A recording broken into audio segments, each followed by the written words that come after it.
Part 2. This is a continuation of the story. The link to the first part is in the description of this video. Enjoy watching. Mark, a big, imposing figure, leaned back in his chair. You have a pretty good case. I know the woman attorney you talked to, but she practices in Austin, and the judges in our county are much more conservative. Also, while she's good, her husband recently turned her in for a new model, and I think she'd be better off representing only women for a while. Even if you draw the worst judge in this county, the financial part wouldn't be as bad as she told you. With all the kids in school, your wife probably wouldn't get the maximum 3 years of spousal support Texas law allows. What's more, she's just flat wrong about the custody. I know at least 2 judges in this county who will always award full custody to the husband if the wife has committed adultery. It doesn't matter what the other circumstances are or even what might be best for the kids. Now, if you lived in Austin, it might be a bit different. Some of the judges there aren't as concerned about adultery as are the judges in this county. But even in Austin, I can only think of 1, perhaps 2, that wouldn't give adultery some unofficial consideration when deciding custody. Even with those judges, what everyone knows about how men get screwed in a settlement isn't always true. The courts are very aware of all the new studies showing how important it is to keep the father in his kids' lives. The studies also show that when the dad doesn't have any physical custody, he generally doesn't continue to be involved. If the dad wants some sort of physical custody and isn't equally guilty of cheating, drinking, or abuse, our county courts will generally give him at least half. That also helps keep both parents physically close. Things can turn ugly when one parent moves to a different state. Since we're going to sign an agreement not to go to court, you might wonder why I'm talking about what a court would do. I want you to understand that any agreement we get will be within the range of the best and worst that might happen to you in court. Jonathan took a deep breath and blurted, I want to support my kids, but I don't want to give that cheating expletive a dime. Can we do that? No, Mark replied. The only way that would happen is if she agrees to it. That's what collaborative means. If you could prove that she's abandoned the marriage and the kids, you might stand a chance with some of the judges. But she's been a stay-at-home mother.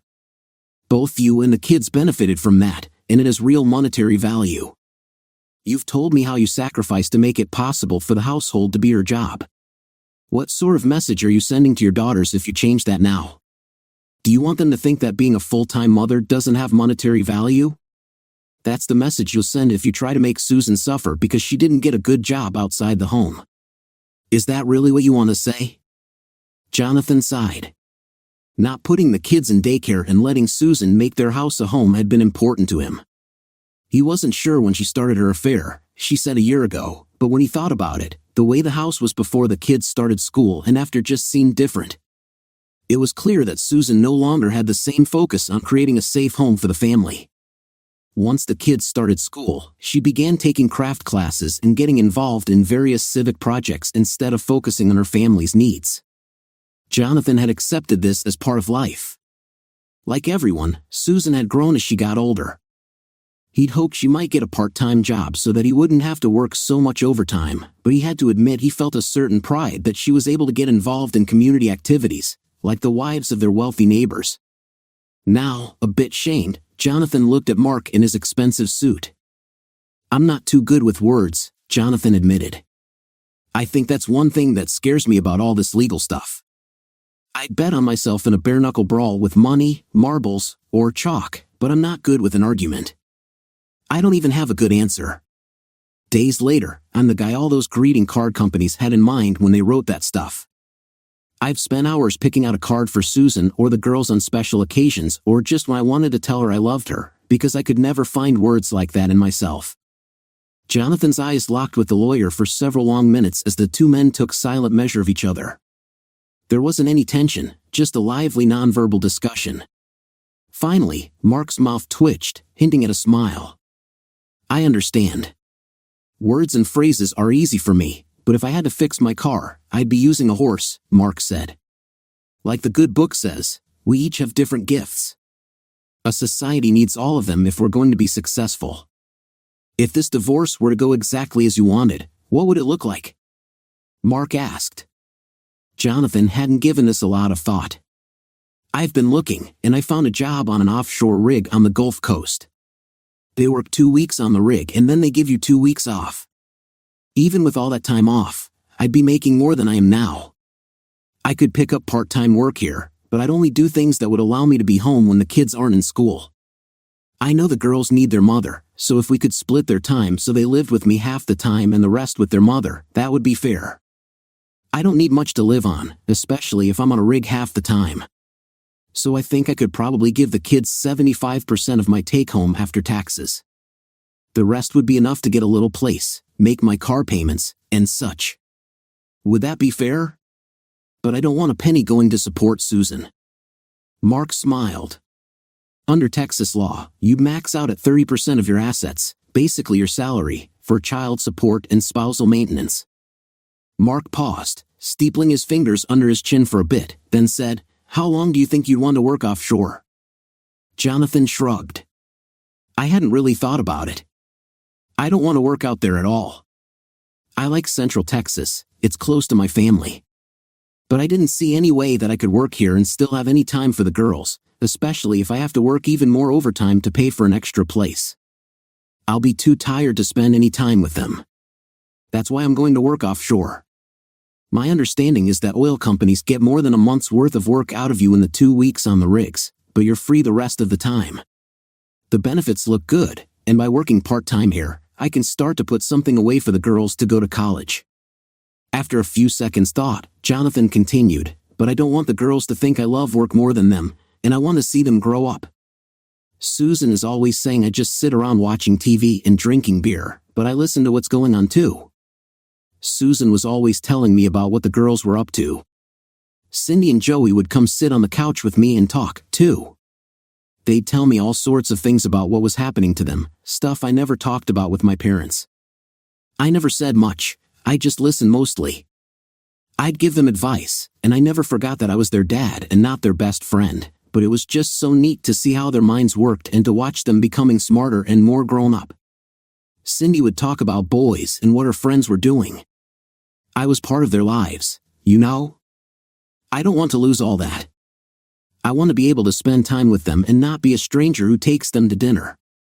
In a very quiet voice, Mark asked, "Where are the kids going to live if you don't want to help Susan live in your house, and you only have an efficiency when you're on the rigs? They can't live at home without someone to take care of them." Jonathan's forehead wrinkled in thought. I don't want the kids to lose our house. I guess I hadn't thought about any of this. I just assumed that I'd lose everything and Susan would get it.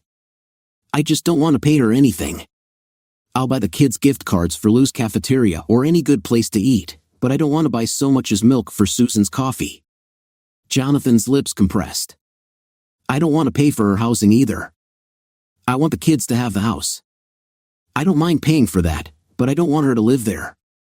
He paused, looked down at his hands clenched in his lap. This is really a mess, isn't it? Some couples agree to share the family home. Sharing the family house sounds good, but in real life, it almost never works out. However, with being gone every other 2 weeks, it might work short-term. Jonathan felt his stomach twist into knots. It wouldn't be bad if she paid half for it, but she can't make that kind of money, and I don't want her to bring that person there or the other person she'll pick up. I don't understand that woman, but I don't want my kids to think it's acceptable to have 2 husbands at the same time. Mark reviewed the financials. Since they built the house 2 years ago, the market had declined slightly, and most of the $20,000 they paid down would be lost to the 5% realtor's commission. They didn't have any savings beyond his 401k. Splitting the assets would mean selling the house, which would affect the children.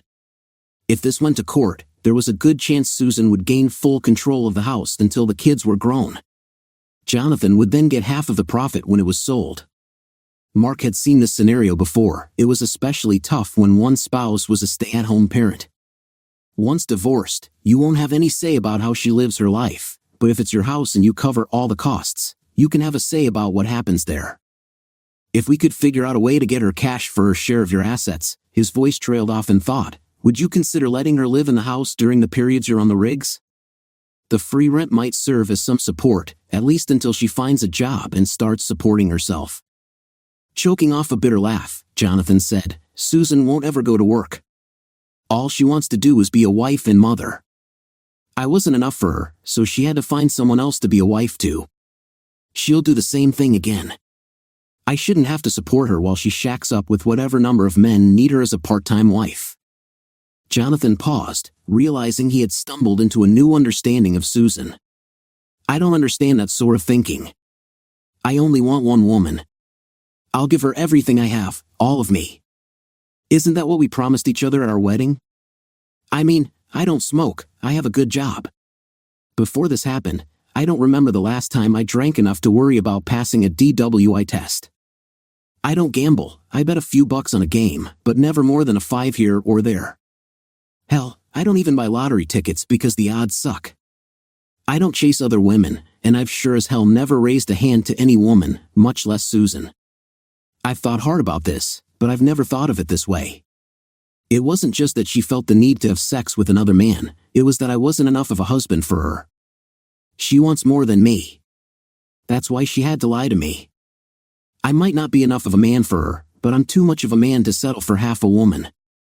It's like playing poker where I bet 100, but she only puts 50 in the pot. She wanted us both, that means she's going to want more than that hole can give her. Why would any sane man?" Jonathan clamped his mouth shut and gritted his teeth. It went against his grain to badmouth others who weren't there to defend themselves, though she deserved it. His daddy had taught him better. Mark looked expectant, letting the silence stretch. For most people, expectant silence becomes intolerable, and they eventually let things slip out just to break the silence. When it was clear Jonathan wouldn't say anything else, Mark asked, "What if we put into the agreement that you never have to see Susan? That she'd have to wait until you were boarding the plane before she could come to the house and leave before your plane landed here?" There was a tiny light of interest in Jonathan's eyes. "Could I say that she'd have to live in the basement where I've been living? Could we also say that she couldn't move the furniture or change things? She was always moving things around, buying new things, and decorating the house. If it was my house, I wouldn't want her messing with my stuff.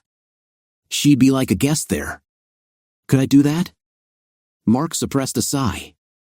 His job was always hard, but this looked like one of the tougher ones.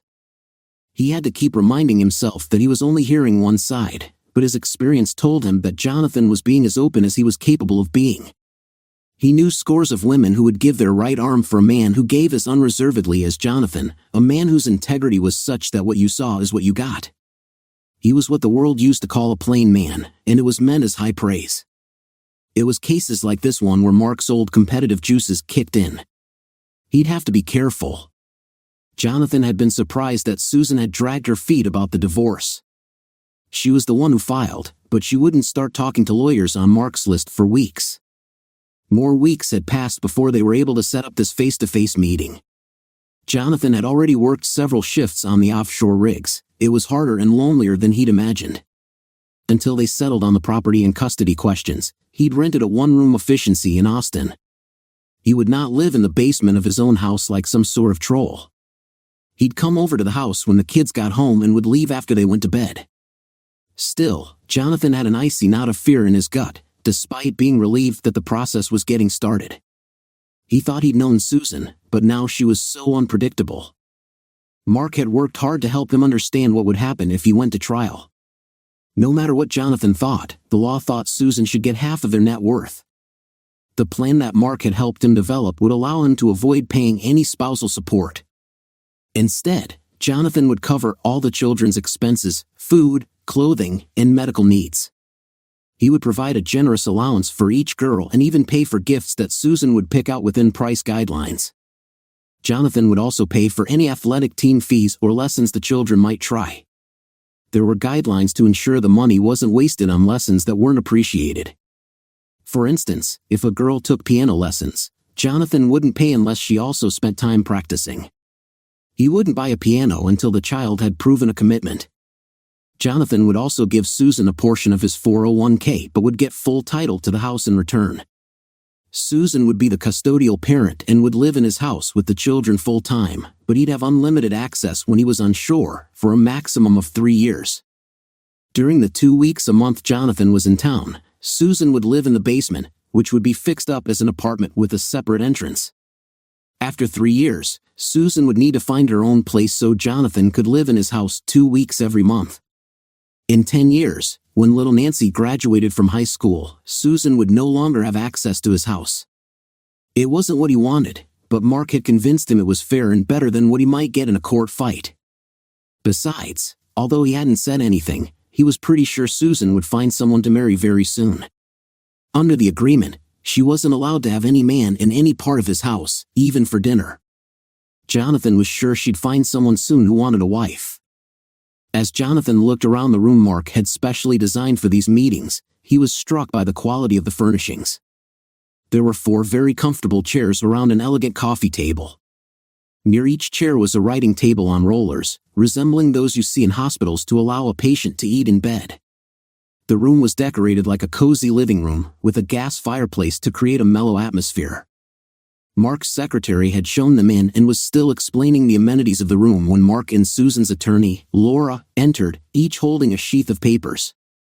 Mark said, "Cindy emailed these to Laura and me this morning. I just need to confirm that you wrote a journal about what led to our being here."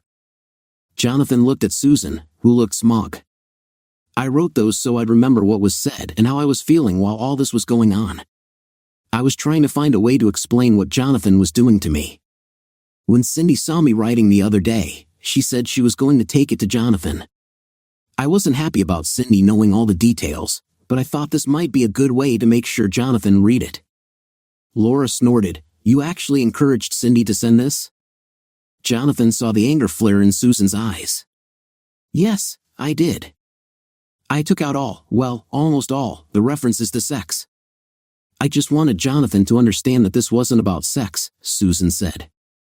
Mark's voice was bland. "You didn't write about your sex life, at least not much.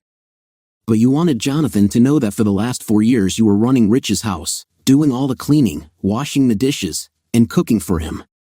You would type papers for him and help him study for his law classes." Susan shrugged. "Jonathan was never interested in anything about Rich and me except the sex. I thought if he knew the whole story, he might come to his senses." Susan turned to Mark, then looked at Jonathan, and continued, "I know that if you had read what I've written and how I felt, it would help us get to where I wanted our marriage to be. I knew I made a mess of that first meeting, and I thought if I could get you to read the whole thing, we could work things out." Jonathan finally absorbed what had been said about the duration of the affair. As it sank in, he felt a cold fury begin to well up inside him. Turning to Susan, he said with a snarl, "You said it was only a year, not 4 years. You've been..." He started to say the affair, but the presence of Laura, another female, made him falter. "You've been with him for 4 years. Susan replied with eyes blazing, "Of course not. I'm not a liar. You know that we only had sex for the last year. You were never interested in how or why Rich and I began to see each other. You were never interested in why I needed to help him or how much he needed me. It was all about your male ego and some other man using your property." Mark looked at Laura and then jumped in, "I think we better take a break. Just to be clear, you didn't have any objection to Jonathan or me reading your thoughts?" "Of course not. I don't have anything to hide. It's what I've wanted all along. My hope has been that if Jonathan takes the time to understand how I feel and what I've been through, perhaps we can build a new and better marriage together. If you would just remember how much he loves me, we can get past all this, especially since Rich and I broke up." Making eye contact with Laura, Mark said, "We had planned for a 2-hour joint meeting, but I think we should move it back until Laura and I have had a chance to discuss how this might affect the deal we worked out." Turning to Jonathan, he continued, "You'll probably want to read this in private. It might be better if you stayed away from home for a day or 2. Shaking his head, Jonathan said, "No, I need to be with my girls. I'm sure Susan can find someone to stay with tonight if Cindy's already read it." "No, I want to be in my own house tonight," Jonathan insisted. Susan's voice showed her excitement. Turning to the lawyer, she said, "Sure, Jonathan's slow. It takes him a long time to process new things. I'll let him read it privately." Turning to Jonathan, she added, "Will you read it? Will you try to understand? It will make so much difference. I don't want a divorce. I still love you. You will always be my soulmate, the father of my girls, and the man I want to spend my old age with. The only reason I felt I had to file was because of the way you were acting, affecting the girls. I have to put their needs above our future together." Jonathan looked at her, trying to understand this woman he had married. Had she always held such a low opinion of him? Unable to find the words to convey his feelings, he simply nodded. "I'll read it tonight." Susan's face beamed as she smiled tenderly at Jonathan. "Daddy, I made sure Mom sent it to Mr. Mark because I want to live with you. I thought you should see what Mom had been doing." She dropped her voice to a conspiratorial whisper. "I didn't tell anyone about the gun. I was so scared when I found it loaded again. I hid it, and I've been so relieved that you've never asked about it. You can't tell anyone, they'll think you're unstable and use that to try to keep us from you." Jonathan blinked in shock, barely able to process what he was hearing. Little Cindy was the reason his gun hadn't worked. How could she have known when he had no idea himself? Once he had a chance to think about what he had almost done, it shocked him to his very core. The feeling of hopelessness and the thought that his kids would be better off with him dead had overwhelmed him, and he had no one to turn to. Still, he couldn't let his daughter know how weak he had been. The burden of what he'd almost done was his alone. His mind raced. He wouldn't lie, but what could he say? He wondered what had happened to the bullets. The gun wouldn't be much good in a burglary if it wasn't loaded. Cindy didn't say anything else but looked reassured as she left the room. Jonathan sat back on the bed, reflecting on what Susan had written. For the past 16 years, Susan had been where he stored his vulnerability, confident that she would protect his softer side behind the shield he used to keep the world at bay, just as he had always tried to protect her. Having read Susan's story, he was dumbfounded. First, he had no idea she had so much talent as a writer. Second, he couldn't understand how he had ever thought he knew her. During their preparation for the first meeting, Mark had repeatedly emphasized how crucial communication was for the collaborative process of divorce. It had taken hours of skillful questioning by Mark to gather everything Jonathan wanted the lawyer to know. Yet Susan's words seemed to flow effortlessly off the page. Why hadn't she ever told him how she felt or what she wanted? She must have known, on some deep level, how repugnant it would have been to him. Jonathan looked around Mark's collaboration room, noting details he had missed the last time he was there. Mark had gone all out to make this room look like someone's private den, radiating understated good taste. It was the sort of place that practically required good manners. No, it demanded preachers coming to dinner kind of manners. Jonathan decided that was intentional. People would be less inclined to scream at each other in a room like this. He could feel its atmosphere working on him. As Susan entered with her lawyer, she looked radiant, a very fine-looking woman. How looks could deceive. The chairs were arranged differently today. He and Susan sat across from each other, the fireplace to his right. This time, both lawyers sat at the head of the coffee table facing the fireplace.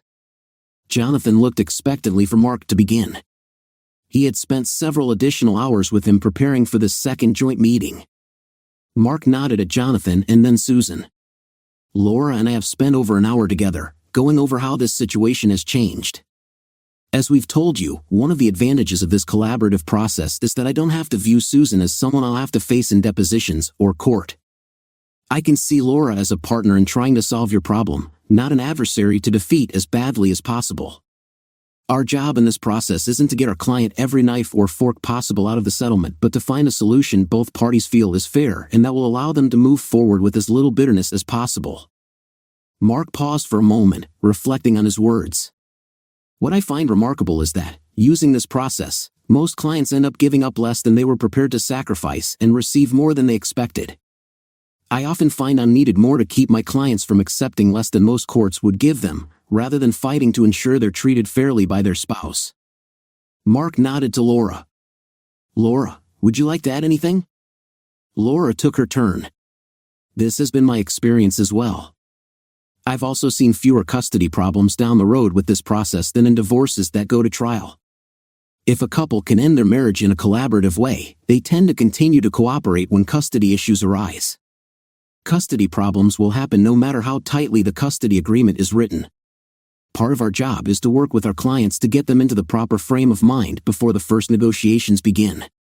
Using my experience, I know what is likely to happen in court, and I use that knowledge to help my clients be reasonable in their demands. Mark and I have been discussing your divorce settlement since the time you both agreed to use this process. While the devil is in the details, meaning partners sometimes fight over prized possessions with little market value that each must have, most couples generally agree on the overall settlement that the two attorneys find fair. Susan's journal changes the equation, as it's now a part of the divorce process and can significantly alter what you might expect in a settlement. Mark turned to Susan. You need to understand that any competent lawyer could use this document to radically change what you could expect in a settlement. Laura and I had already agreed on what a court settlement would probably look like. Normally, we'd use that as a basis for you both to work out a compromise settlement. However, since Laura has indicated she's going to withdraw, we're recommending that you accept what we've worked out without modifications. Laura will recommend another attorney in her firm to advise you if you want to make major changes, but that new lawyer would have to start from scratch, and it will be very expensive. Agreeing to what we've worked out could save you both significant legal costs. Susan interrupted, looking at Laura. But why are we still talking about settlements? She turned to Jonathan. Didn't you comprehend what I wrote? Didn't you see how much I love you? You said you loved me. Didn't you love me before Rich? Now that Rich isn't involved, can't we build on our love to create a new and better marriage? Didn't you see how upset I was that I said those hurtful things that first night? I'm really so sorry I lost my temper. Didn't you understand my explanations? Please, Jonathan, for the sake of the girls, I'm willing to give you all the time you need to change, to grow into the man I know you can be, and to understand what you need to do to keep this from hurting the girls anymore. Jonathan froze. How could he explain that they weren't even speaking the same language? How could two people who had been married for so long not speak the same language? They used the same words but had different meanings. Jonathan knew what words like love meant to him, but he couldn't understand what those words meant to her. Looking at Susan, Jonathan tried one more time. I was happily married for 15 years. I loved my wife, and I knew she loved me. I loved her completely and without reservation. I didn't hold anything back from her, my body, my soul, or my deepest fears and weaknesses. I was the happiest man on this earth to have a wife whom I could love and support. Susan, you lived with me for 15 years, but I was never your husband. I just didn't know it. You may possess the body of the person I thought was my wife, but you were never the person I loved. I don't hate you, but I hate that you made me waste all that time because you pretended to be someone you're not. I don't hate you, but I sure don't like you, and seeing you just reminds me of the wife I never had. I loved her, I always will, but as much as I love her, I dislike you for pretending to be her. Mark touched Jonathan's arm. Why don't you go in my office? Jonathan looked at Susan, shook his head, and walked quietly to Mark's office. Once Jonathan left the room, Laura's gaze pinned Susan like a honeycomb prisoner on an anthill. You ought to know the reason I decided I couldn't continue to represent you. My personal feelings won't let me. This agreement is, in my legal opinion, much better than what you'd get in court. Court, by that I mean that even if we had the best judge on his best day, he'd never award you as much as I've negotiated for you. It is my legal opinion that you should sign before this deal is withdrawn.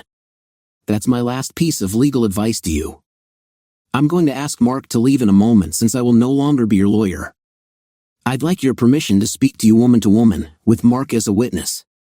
I want it very clear that nothing I'm going to say could possibly be considered legal advice, even if we talk about your divorce. If you and he agree, some of the things I'd like to say to you in private might help you. I know they'll make me feel better. Our agreement already protects you from anything said here being used in court. Will you agree? Susan nodded, and once Mark had left the office, she turned to Laura, her voice strained as she tried to keep the anger out of her tone. You're a woman. Why can't you see my side? Can't you help us get back together? Maybe recommend a good marriage counselor? Laura sighed dramatically. The only person in this whole process who thinks you should stay married is you. That includes your children. Even little Nancy told me, and I quote, "It's not fair that Daddy has to live in the basement because Mommy has a new boyfriend." Laura fixed Susan with a practiced glare that had once made an opposing attorney lose control during a divorce trial. I meant what I said about the settlement. You'd better grab it. Jonathan is being more noble than I'd be if I had him as a client. If you had Judge Judy Martin, who helped form the local bar association, you wouldn't believe what Jonathan would get. Not only would he own every piece of clothing in your closet, but you'd be paying him alimony to make up for his support of you for the last 4 years. It wouldn't matter if you were living in a cardboard box. Susan's face showed her shock. No woman would do that to me. I helped Judy form that, Laura replied, and I'd do it to you. I'm as liberal as they come. I hate it when I hear Rush talk about liberals not caring about results but only about intentions. I hate it when he says that liberals are more concerned about the reasons for an act rather than the act itself. What makes me furious is when he points to women like you as a real-life example. Good God, woman, what kind of mush filled your skull? It's women like you who give women's rights a bad name. You never even made an attempt to carry your own weight, even after your kids were in school. I'm not one of those women who looks down on women who choose the mommy track. I respect a woman who makes it her job to raise a family. That's a big job in this day and age. But that's not what you did. You didn't use your spare time to work for your family or volunteer to make your city a better place for your kids. No, when keeping one house wasn't enough to keep you busy, you didn't do anything for anyone but yourself. You went out and found another man to be a housewife for. That's the kind of housewife that makes the real housewives look bad. You keep telling me that you're a strong woman. Strong women accomplish great things. Can you tell me anything you've accomplished that a weak woman wouldn't? You've told me repeatedly that you want Jonathan to be strong enough to accept you. Yet have you accepted him the way he is, the way he shows love? Laura's eyes blazed. I quote from your journal, I knew in my heart from what he said and how he acted, he never loved me enough to want to know why. He never loved me enough to want to understand. He had never asked me why because why did not matter. Only making love to another man mattered. Had he ever loved me, or had he only loved having me? Was it now that I was tainted goods that another man had taken his property? Was that all that had meaning to him? I slowly cried myself to sleep, feeling that he had never loved me, never would or could love me. I realized I had been open to involving myself with Rich because intuitively I had known that Jonathan had not truly loved me. Ours hadn't been a marriage of love. It had been a marriage of convenience for him. He had never given me his true love. Laura looked up from the paper. You just decided that your first attempt to explain your cheating hadn't gone well because you got mad. This time Jonathan told you that you changed a marriage contract without consulting him. He told you he hated you because you'd ruined his family, and you concluded that he had never loved you. Do I have that right? Susan relaxed and nodded. That's what I felt. Laura gave her a look of incredulity. What does it take to get through to you? You told me that Jonathan wasn't big on words. Did he ever tell you he loved you outside of bed? Sure, not very often, Susan admitted. And he never elaborated much. It was just something he said because he thought he was supposed to. He never spent anything like the time that Rich did talking about love and what loving me meant to him. Rich would look in my eyes, and his words would make me shiver at his need for me. Did Rich ever pay your bills? No, God, he wouldn't think of it. He loved me. He never thought of me as a 304. I took Jonathan to task for making that kind of comment. Laura's steely expression didn't change. I know I read that. Let me rephrase my question. Besides words and intimacy, how did Rich show you that he loved you? Did he give you little gifts or take you to nice places? Susan shrugged. I know he would have, but I couldn't take the risk that Jonathan might find the gift or hear from someone who had seen us some places and misunderstand our relationship. I was right, too. Jonathan didn't love me enough to even ask me why.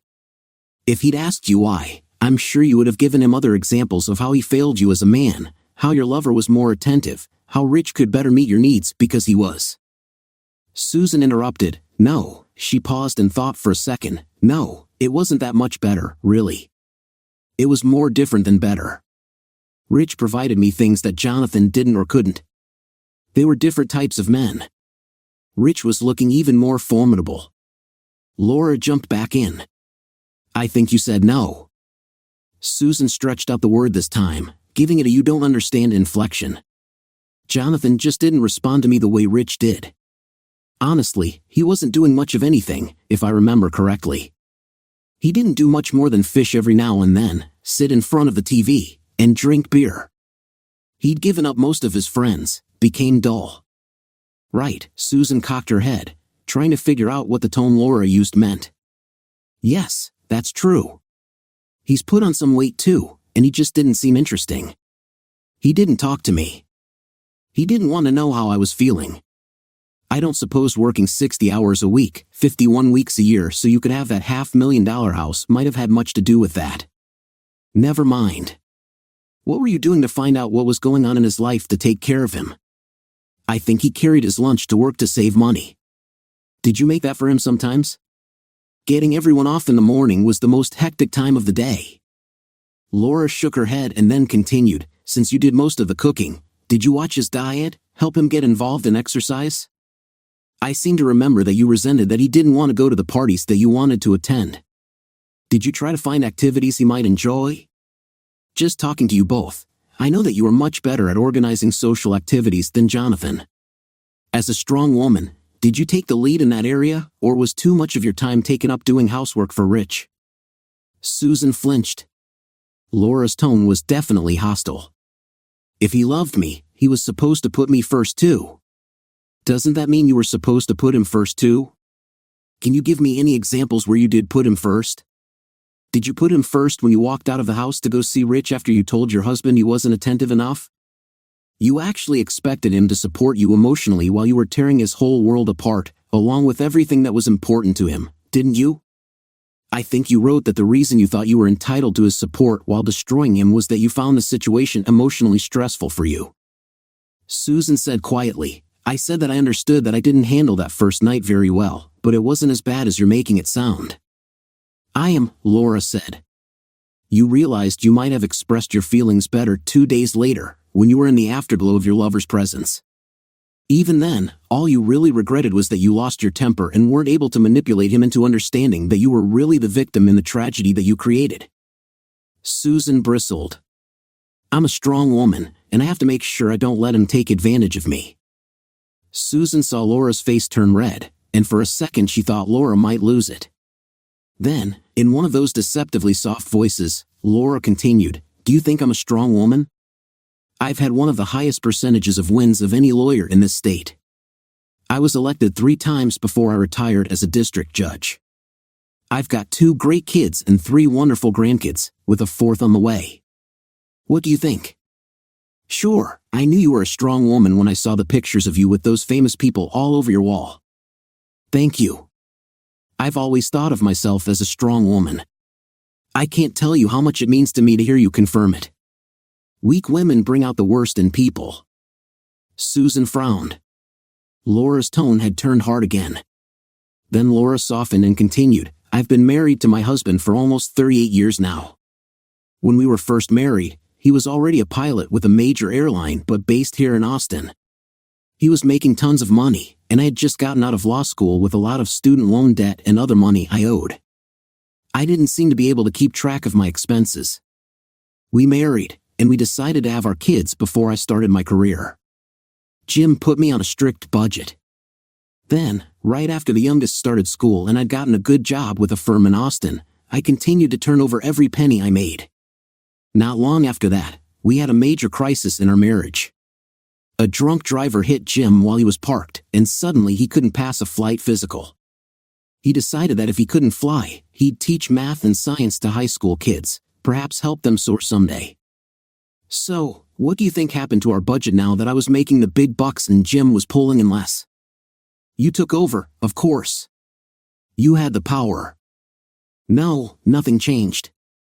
I was still a total klutz with my checkbook. Money just dribbled through my fingers. Jim doesn't like keeping accounts either. He was raised in a household where his mom did all the bookkeeping. But we're a team. Where one is weak, the other tries to step up. Jim didn't take care of the money to control me but to allow me to have the money to support the causes important to me. That's what partners do. Let me give you another example. Jim is an incredible driver. He has fighter pilot reflexes, depth perception, and peripheral vision. He's never been in an accident, but he drives like a fighter pilot. So when we're in the same car, I drive. I'm not as good a driver as he is, but riding with me doesn't scare him like it does me when he drives. The first time I heard him teased by other pilots about letting his wife take on the driving, I wanted to tear into them. It didn't bother him at all. He's strong enough to be teased because my peace of mind is more important to him. We're both strong people. We're strong enough not to get into ego battles over what stereotypes say roles should be or shouldn't be. That's true for the old gender stereotypes or the new ones. My God, woman, did you have any understanding of your husband at all? What sort of man did you think you'd married? I read your journal, and I have to say I don't think I've ever met the sort of man you expected him to be. I expect my husband to treat me as his equal. I'd be outraged if he didn't treat me with the respect I'm due. Laura leaned forward and lowered her voice to emphasize her words. And I expect him to treat me the same way. He's my equal too. One of the things that makes my blood boil are feminists who want to replace old male superiority with female superiority or who put down men. Jim and I are different, but different doesn't mean superior or inferior, it just means different. We're like a beautiful picture that has two halves. If that picture had been cut cleanly down the center, there would be nothing to hold us together. Instead, we're like two pieces of a jigsaw puzzle. I have indentations and protrusions where he has protrusions and indentations. It is our strengths and weaknesses that make our picture hold together. I give my husband what he needs and I don't count the cost. My picture, my world, is incomplete without him. What did you give Jonathan? I could give you example after example using your own words where he gave you everything he had. But nowhere in your journal did I see you give him anything. You complained about what he wasn't giving you, but you didn't even give him your full attention. You didn't give him the emotional support you knew he needed, and instead of finding a part-time job so he wasn't working himself to death to give you the comfortable life you wanted, you took a lover. You gave to another what you weren't willing to give to Jonathan. I don't know if you're hearing me. This isn't legal advice, it's one woman speaking to another. You owe Jonathan. It's clear from your writing that you never put Jonathan higher than fourth in your life. You came first, then your kids, then Rich. If you have any character, you'll do your best to ease his pain or, at the very least, stop piling more pain on him. How? Susan pleaded. He won't talk to me, and living like we are is starting to hurt the girls. Susan, if you were Jonathan, would you want a woman like you in your life? Jonathan tried to keep the apprehension out of his expression as Mark seated himself behind his desk. Mark looked at Jonathan, shook his head, and said, "Why the hell did you ever marry a woman like that, much less make kids with her and stay married for all those years?" Sorry, don't try to answer that. Her journal really got to me. I got into family law to right the wrongs of the world. It took more than a score of years to understand that I was creating as many wrongs as I was fixing under the court system. My instinct is to go for the jugular, but when there are kids involved, leaving someone bleeding on the courtroom floor doesn't end it. Part of this collaborative process is that I don't have to act like a normal lawyer. I have to protect your rights, but generally, I spend most of my time trying to help you understand what's in the best interest of everyone long term. Squeezing every last possible dime out of the settlement makes for a lousy divorce. Take it from a reformed shark, the partner who gets screwed keeps coming back for one more shot, until the only ones with anything in the bank are the lawyers. That's how the court system is set up, but I knew I was harming good people by turning them into something they weren't. That's not what my church teaches, and it was killing my soul. With this process, we try to find the best divorce possible, even if my client might have gotten a better initial settlement in some people's eyes. I've been doing this for almost 10 years now, and I'm proud to say that I've only had 3 couples go back to court after our agreement. What's more, the settlement stood up in each case. Jonathan was confused. What does that mean for me, since her lawyer is quitting? Jonathan paused, trying to keep himself from reacting aggressively as he saw Mark's face break into a grin. No, it wasn't a grin, it was more of a display of dangerous-looking teeth. Those teeth still looked menacing as Mark began. After Laura finishes with her talk, I suspect your soon-to-be ex-wife will feel pretty low. I don't think she'll want to delay anything or go to court. Besides explaining the legal facts of life to her, she's letting her know what's what. I just wish there were some way I could represent you in court if she decides to go there. Mark took a deep breath, and Jonathan watched as the intensity of Mark's expression receded. After a few seconds, Mark resumed. I read in a book recently that some Plains Indians honored their captured enemies by letting them demonstrate their bravery by enduring torture. If the enemy took it like a warrior, they were given an honorable burial and songs were written in their honor. What I'd like to do to your wife would make their treatment of captives look mild in comparison. I can only imagine what you'd like to do. Mark sighed, though it sounded more like a snort. Still, as satisfying as that would be, it wouldn't last. The problem is, you've got 3 kids. For the rest of your life, you're bound to that woman, even after the kids are grown. You can't get her out of your life without affecting your relationship with the kids too. Mark held up his hand before Jonathan could respond. Oh, the kids will probably choose you for now, but that won't last. Since their mother hasn't been a monster to them, they'll get over it and miss her as the years go by. They're going to want their mother at special events, and when the grandkids come, it's going to be even worse. Our challenge, yours and mine, is to figure out how to settle for less than we could get. Jonathan felt anger boiling up from his gut. His muscles tensed, his breathing quickened, and part of his mind searched for something to hit. Mark's voice froze him. What would you do if you saw a man with a knife about to assault one of your girls? He's got her pinned and you're alone, unarmed. What are you going to do? Jonathan could almost see it happening. Without hesitation, he said, I'd stop him. He's got a knife, and I know I'm going to get hurt. I wouldn't go in half-cocked. Getting killed wouldn't stop him, but if that's all I could do, I'd buy as much time as I could so she could get away. Mark nodded. Some men might just say the words, but your tone and body language convince all but the fools. Frankly, that's what 99 out of 100 fathers would do. It's what men do to protect their loved ones. It's why good men go to war to put their bodies between harm and their family. Well, there's a war raging around your family, and the question is whether you're man enough to protect your girls from it or if you're going to put your desire for revenge first. Jonathan gritted his teeth so hard he popped a filling. He spat it into his hand and clenched his jaw even harder. The muscles in his arms and legs became like steel as his very being yearned for a target to unleash his fury. His eyes blazed, but his mind stayed focused. Real men have more ways to fight than just with their fists. Jonathan knew no one would ever give him a trophy for bravery, but he was smart enough to know this wasn't a problem he could solve with physical strength alone. For over 3 minutes, Jonathan let his inner turmoil rage against the unfairness of his situation.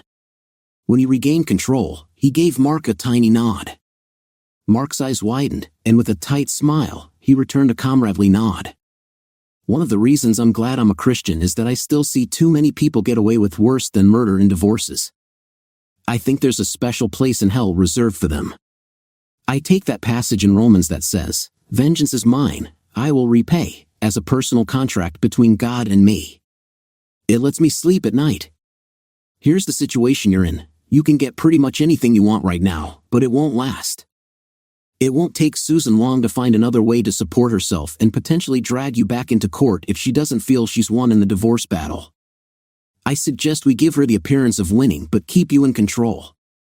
We'll secure full custody for you while giving her unlimited access to the children. We'll also get you title to the house but allow her to live there as a tenant while you work offshore.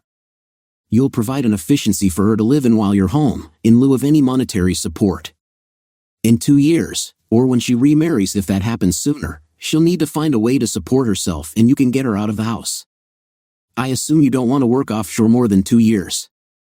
Of course, she'll still have unlimited access to the kids. Jonathan smiled. Doing the right thing for my kids hurts, but I bet it won't hurt long. That woman will find someone to marry her in no time. A week later, Susan drove to Rich's new house in Hillsborough. Despite the truck traffic, the 2-hour trip gave her time to think. Since that talk with Laura, she had been in shock and was still surprised at how quickly everything had happened. She had signed the final agreement without any changes 2 days ago, and now they were just waiting for the courts to make it official. The girls were spending the next 2 weeks with Jonathan until he left for offshore work. Susan, based on what Laura had told her, found the settlement more than fair. Her biggest problem was that while she had a place to live, she needed to find a job to cover food, clothes, and other necessities, things that required more money than the jobs she had been able to find. Realizing her life with Jonathan was truly over, Susan decided to go back to Rich. When Rich met her at the door, he was more reserved than she had expected. Pushing herself into his arms, she said, "I really need you. It's final, Jonathan and I are done. I love him, and I guess I always will. I wanted to grow old with him, but I guess it's for the best. He was never able to understand me the way you do. We need to make plans. I've let Jonathan have our house in custody. I know you haven't lived here long, but we need to move back so that we can be close to the girls, even when Jonathan's in town. I know I said I'd never leave Jonathan, but I guess I always thought he'd love me enough not to leave me." After a quick hug, Rich released her and looked at her with an expression she hadn't seen before, uneasy. Susan continued, "What's the matter, Rich? We talked about being together for years. I know the last time we were together you said you wanted me to put my family back together, and I tried. I really did. Now we'll just have to make the best of it. If Jonathan doesn't live up to his part of the settlement, we can go to court and force him to honor it." Rich's mouth fell open. She had never seen him at a loss for words before. After several endless seconds, he said, "I didn't think you could surprise me with your expectations, but I underestimated you. We broke up, remember?" Susan let her head fall back and gave Rich the same expression she used when one of the girls was being dense but also cute. "We only broke up because you wanted my family to get back together. That's what I said to avoid a bigger fight." "Good heavens, Susan," Rich said. "As much as you talked about the importance of being sensitive, you don't seem to have any sensitivity yourself. You never noticed the changes going on within me. That night when you came over after telling Jonathan about us, I couldn't believe what you had said and done to him. It was like scales fell from my eyes, and I could see myself and what I was when I told you I couldn't believe you'd been so cruel. All you wanted to do was tell me about the names he called you. When I heard you say you'd never put up with a cheating spouse, it made me wonder why I should want one. I couldn't think of a single reason. Not a day has gone by that I haven't wished I could have shielded my wife from that accident, or that I could have died instead of her. She was my other half. She never would have cheated on me. When I remembered how I loved her and analyzed what I felt for you, I realized they weren't the same. At that instant, I understood what Jonathan was feeling. I knew how I'd feel if my wife had been involved with another man, much less what you were doing to Jonathan with me. But it wasn't really cheating on him. I mean, what we had was so much more than physical. You needed me, and yeah, I needed you. I was weak and clinically depressed. Rather than standing on my own 2 feet and facing the world, I hid under your protection. I let you create a fantasy world centered around you. The only thing I did during those 4 years that doesn't make me sick to remember is going back to law school." Rich snorted. "Yeah, you loved me. You loved a weak coward, a man who had no integrity. I was the sort of man who didn't care about anything except getting what I wanted from someone who was too old for me. I was the sort of man who made plans to undermine an honorable husband. We talked about love, but did you notice that in 4 years you never brought your kids to meet me? Did you notice that during the 3 years even before we were intimate, you never told any of your friends or family about me? Why do you think that was? Could it be you were ashamed of what we were to each other even then, perhaps worried they might not understand what we were doing to decent people? If I had been in my right mind, I would have been repulsed too." Grabbing her arms and holding her out from him like a recalcitrant child, Rich looked deeply into Susan's eyes. "I learned a lot from Jonathan. I was contemptuous of him. I thought he was a man who couldn't control his own wife. I saw him as a man who chose to live in the basement while knowing his wife was with someone else. When you complained that he had stopped being intimate with you, I had my final realization. I realized how much courage and integrity Jonathan displayed. We told him he'd lose everything in a divorce, so for all practical purposes, he divorced you and endured living in the same house. We had dumped a load of pure manure on him, and he was using that to his advantage. When he lost his wife in an even more painful way than I had lost mine, he took the opportunity to cut back on work and spend time getting closer to his kids. He didn't resort to drinking or antidepressants like I had. He just rolled up his sleeves and built the best world he could for his family. I've never been so ashamed of myself. Do you know why I'm still standing here talking to you? It's because of the lessons I've learned from a man I've never had the honor of meeting in person. I will accept my responsibility and fulfill my obligations. I don't want to have anything to do with a woman like you, but I owe your husband for what I did to him. I got my pleasure, but I didn't pay for it." Releasing her, Rich stepped back.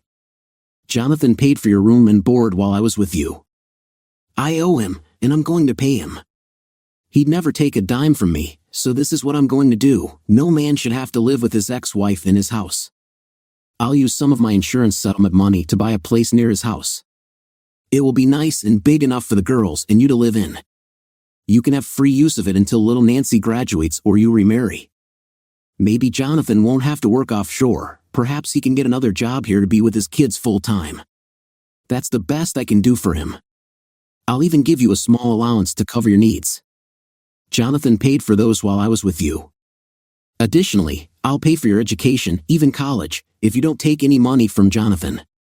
By paying top dollar for everything I got from you, maybe I can buy back some of my self-respect. There's only one requirement: all communication between us will be through my lawyer. If you ever contact me in any way, by mail, phone, email, or in person, the money stops." Jonathan was in the greeting card section at the grocery store. Cindy was about to turn 16, and Jonathan wanted to find a card that expressed his feelings. He'd seen many beautiful cards with wonderful words but hadn't yet found one that said, "Okay, you're getting ready to start driving and going out on dates. I'm proud to see you so grown up. I love you and trust you, but if you get hurt, it will break my heart, so please be careful." How could a 40-foot wall of cards not have the one he wanted? Jonathan thought he'd already been there an hour and resigned himself to at least that much more time. Out of the corner of his eye, he saw an attractive younger woman looking at sympathy cards. She wasn't crying, but she appeared very upset. It made Jonathan uncomfortable. His instincts were to try to help anyone in pain. She looked vaguely familiar, and he struggled to find the words to say something that might help. Even 2 years after the divorce, he had found he didn't want to get involved with a woman, but he knew it had made him more sensitive to others' pain. He often wished he knew how to offer support and sympathy without giving the wrong idea. He sighed. Not being good at giving sympathy wasn't an excuse for doing nothing. He walked over to her, cleared his throat, and managed, "I'm sorry for your loss. I'll say a prayer for your family." Then he quickly moved back to his section of the cards, hoping she wouldn't think he was hitting on her or intruding. "Hello, Jonathan. How are you doing? Are the girls okay? It's Cindy's birthday, isn't it?" The woman gave him a warm smile. Jonathan had a good memory for people and hated not being able to remember the name of someone who apparently knew him so well. This was even more embarrassing than he thought. She paused and continued, "Don't worry that you can't remember me. You only saw me in person a few times, but I spent a lot of hours on your divorce case. I'm Janice. I was with Laura. I didn't work for her very long. I wanted to see what the collaborative process was about before I returned to law school, so I took a job there while waiting for the next session to start." Jonathan swallowed hard. "Is there anything I can do to help? I don't want to intrude, but I do want to help." "Oh, don't get upset," Janice said with a reassuring smile. "I meant that in a good way. That's what I called my husband too. His birthday is the same day as Cindy's, which is why I remember it. I'm trying to find something for my mom. We're still very close. I go to all the family functions and have sworn to always do so. Lance was killed in Afghanistan about a year before I met you. I'm sorry, I know he must have been special." Jonathan nodded. "I was in the service before I got married. I know what it's like to lose someone you love. It really is hard." Her expression softened, and Jonathan saw something in her eyes, almost like she was appraising him. She said softly, "Yes, the good ones do seem to leave us too soon.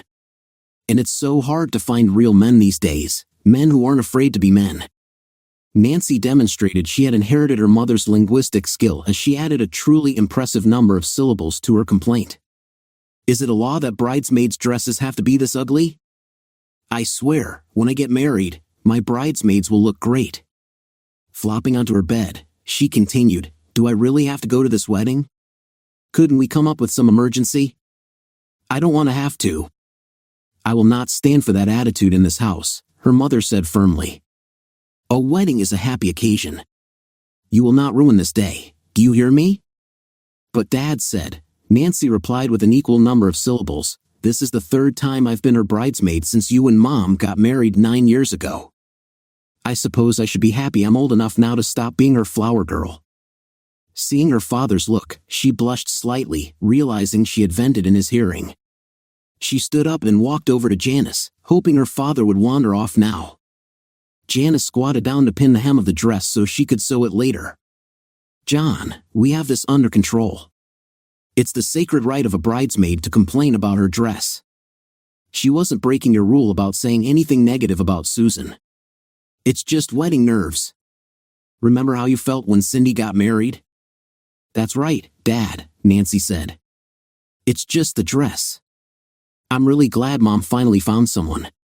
Maybe this one will last. As Jonathan left, Nancy giggled at her stepmother. When she regained her composure, she asked, would you like me to stand on a chair while you're squatting like that? I'm afraid my brother is going to pop right out. Janice patted her belly. I should be so lucky.